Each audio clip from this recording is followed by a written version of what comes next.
സാധാരണ മനുഷ്യരുണ്ട് പ്രിയപ്പെട്ടവരെ. 450-ലേറെ കുട്ടികളാണ് ഭക്ഷണം കിട്ടാതെ പട്ടിണി കടന്ന് മരിച്ചു പോയിട്ടുള്ളത്. 200-ഓളം കുട്ടികളാണ്, കൈക്കുഞ്ഞുങ്ങളാണ് പോഷകാഹാരമില്ലാത്തതിന്റെ പേരിൽ ആ മണ്ണിൽ പിടഞ്ഞു വീണത്.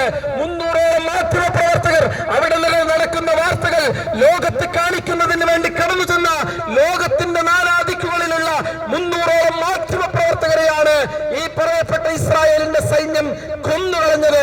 നമ്മൾ അറിയേണ്ടതുണ്ട്. 1,70,000-ഓളം മനുഷ്യരാണ് നരകയാതന അനുഭവിച്ചുകൊണ്ട് ആശുപത്രികളിൽ കഴിയുന്നത്.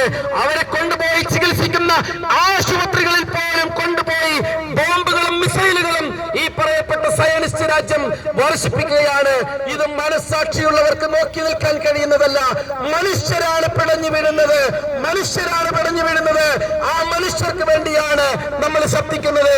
പ്രിയപ്പെട്ടവരെ, നമ്മുടെയൊക്കെ ജീവിതത്തിൽ നമ്മളൊക്കെ മജ്ജയും മാംസവും രക്തവും ഒക്കെ ശരീരത്തിലൂടെ ഓടിക്കൊണ്ടിരിക്കുന്ന മനുഷ്യരാണ്. നമ്മളെപ്പോലെ ജീവൻ തുടിക്കുന്ന മനുഷ്യരെയാണ് ഈ സയനിസ്റ്റ് ഭീകരർ കൊന്നൊടുക്കിക്കൊണ്ടിരിക്കുന്നത് എന്ന യാഥാർത്ഥ്യം നമ്മൾ തിരിച്ചറിയുകയും ലോക മനസ്സാക്ഷിക്കൊപ്പം നിൽക്കാൻ എല്ലാവരും തയ്യാറാവുകയും ചെയ്യണം എന്നതാണ് ഇത്തരത്തിലുള്ള ഐക്യദാർഢ്യ പരിപാടികളിലൂടെ നമ്മളൊക്കെ ഉദ്ദേശിക്കുന്നത്. പ്രിയപ്പെട്ടവരെ,